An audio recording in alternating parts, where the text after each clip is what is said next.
एक वक्त था जब भारत यानी आज का सब कॉन्टिनेंट छोटे छोटे आपस में लड़ते हुए राज्यों में बिखरा हुआ था। फिर इस बिखराव के बीच से एक ऐसी ताकत उभरी जिसने सबको एक झंडे के नीचे लाकर खड़ा कर दिया। ये कहानी है उस पहले महान साम्राज्य की, मौर्य राजवंश की। एक ऐसी दास्तान जो जीत से शुरू होकर शांति तक पहुंची। तो सवाल ये उठता है कि आखिर कैसे एक राजवंश ने इतने बिखरे हुए सब कॉन्टिनेंट को पहली बार एक साथ जोड़ा। ये सिर्फ इतिहास का एक सवाल नहीं है, बल्कि ये समझने की कोशिश है कि एक राष्ट्र की सोच, उसकी नींव कैसे रखी गई।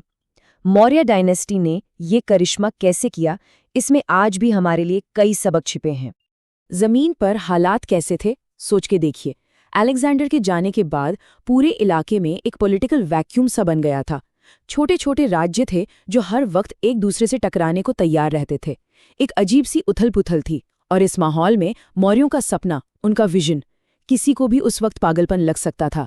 उनका लक्ष्य था एक भारत, एक शक्तिशाली सुरक्षित साम्राज्य।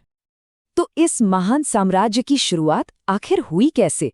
इसके पीछे दो दिमाग थे, दो लोग जिनकी जोड़ी ने इतिहास लिख दिया। एक आग जैसा नौजवान योद्धा चंद्रगुप्त मौर्य, और उनके पीछे चट्टान की तरह खड़े उनके गुरु, एक मास्टर स्ट्रैटेजिस्ट चाणक्य। और फिर आया वो टर्निंग पॉइंट। साल था 322 BCE। चाणक्य का दिमाग और चंद्रगुप्त की तलवार, जब ये दोनों मिले तो नतीजा तूफानी होना ही था। उन्होंने उस वक्त के सबसे ताकतवर राज्य नंद डायनेस्टी को उखाड़ फेंका और मगध पर कब्जा कर लिया। बस इसी एक कदम ने आने वाले इतिहास का रुख हमेशा के लिए मोड़ दिया। लेकिन मगध जीतना, वो तो बस पहली सीढ़ी थी।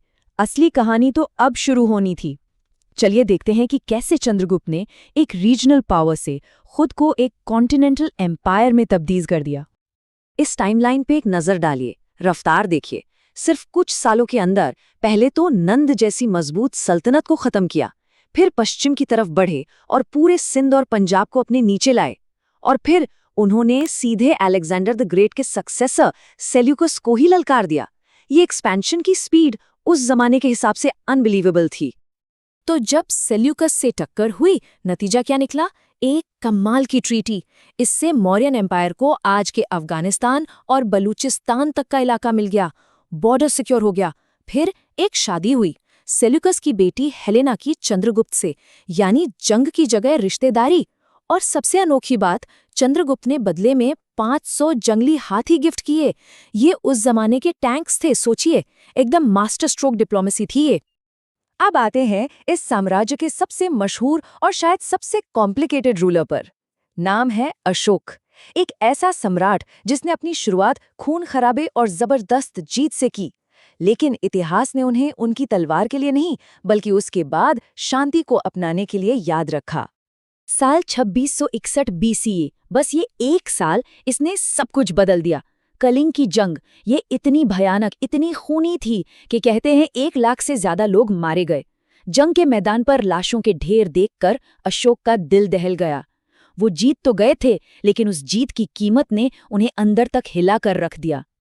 इस घटना के बाद अशोक का जो ट्रांसफॉर्मेशन हुआ वो कमाल का था। पहला कदम, उन्होंने कहा, आज के बाद तलवार से कोई जीत नहीं होगी। इसे कहते हैं दिग्विजय का त्याग। फिर दूसरा कदम, उन्होंने कहा, अब जीत दिल से होगी, अच्छाई से होगी। इसे नाम दिया धम्म विजय। सिर्फ कहा नहीं, किया भी।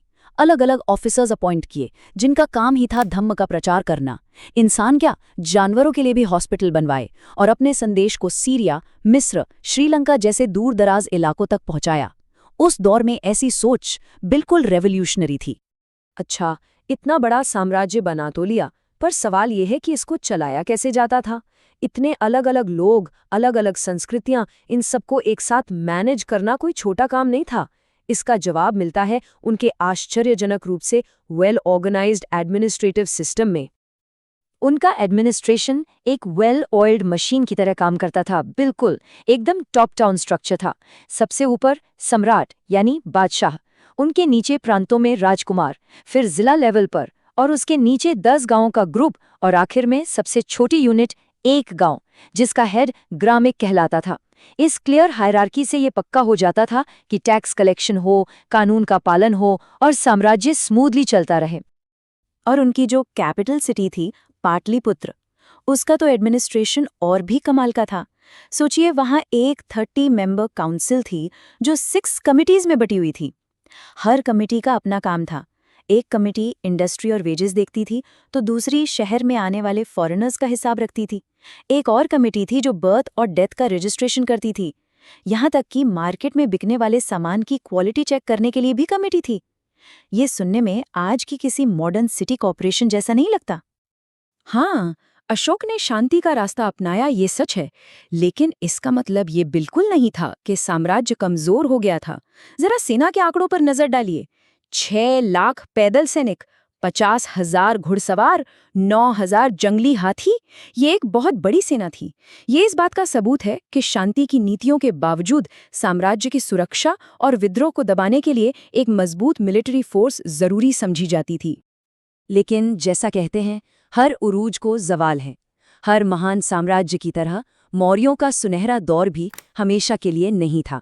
तो अब चलिए इस कहानी के आखिरी हिस्से पर चलते हैं, साम्राज्य का पतन और वो अनमोल विरासत जो वो अपने पीछे छोड़ गए। तो इतना बड़ा साम्राज्य गिरा कैसे? कोई एक वजह नहीं थी, ये कई चीजों का एक कॉम्बिनेशन था। पहली बात, अशोक के बाद आने वाले राजा उतने काबिल नहीं थे। दूसरा, इतने बड़े एडमिनिस्ट्रेशन और सेना को मेंटेन करने का खर्चा बहुत ज्यादा था, जिससे इकोनॉमी पर बोझ पड़ने लगा। फिर दूर के इलाकों में लोग अपने आप को साम्राज्य से जुड़ा हुआ महसूस नहीं करते थे, वहां विद्रोह होने लगे। एक तरह से साम्राज्य अपने ही बोझ तले दबने लगा था। और यहाँ एक बहुत ही गहरा आयरॉनिकल सवाल सामने आता है। क्या अशोक की शांति की नीतियाँ, जिनकी वजह से वो महान कहलाए, वही उनके साम्राज्य के अंत का कारण बनी? कुछ हिस्टोरियंस का मानना है कि शायद ऐसा हुआ कि अहिंसा पर इतना जोर देने से मिलिट्री का जोश, उसकी धार थोड़ी कुंद हो गई, और इस वजह से साम्राज्य आगे चलकर आक्रमणों और विद्रोह का सामना ठीक से नहीं कर पाया। और फिर 137 साल की शानदार शासन के बाद अंत आया, और अंत बहुत अचानक और बेरहमी से आया। साल 185 BCE आखिरी मौर्य सम्राट बृहद्रथ को किसी बाहरी दुश्मन ने नहीं, बल्कि उनके अपने ही सेनापति पुष्यमित्र शुंग ने धोखे से मार दिया। एक इंटरनल बिट्रेयल, और भारत के पहले महान साम्राज्य का पर्दा गिर गया। लेकिन साम्राज्य खत्म हो सकता है, विरासत नहीं। मौर्य डायनेस्टी की लेगेसी आज भी जिंदा है, और इसका सबसे बड़ा सबूत है हमारा नेशनल एम्ब्लेम, सारनाथ का अशोक स्तंभ, वो 4 शेर वाला। अगली बार जब कोई इंडियन पासपोर्ट या कोई सिक्का या नोट देखें, तो याद रखिएगा, आप सीधे अशोक की विरासत को देख रहे हैं। तो आखिरी सवाल ये है, क्या एक साम्राज्य का गिरना उसकी नाकामी है, या फिर वो एक नई शुरुआत का बीज होता है? भले ही मौर्य राजवंश खत्म हो गया, लेकिन उनका आइडिया जिंदा रहा। एक साथ जुड़े हुए भारत का आइडिया, एक बेहतरीन एडमिनिस्ट्रेशन का आइडिया और एक नैतिक शासन का आइडिया। यही वो आइडियाज थे जिन्होंने आने वाली सदियों तक भारत को शेप किया। मौर्यों ने सिर्फ एक साम्राज्य नहीं बनाया था, उन्होंने एक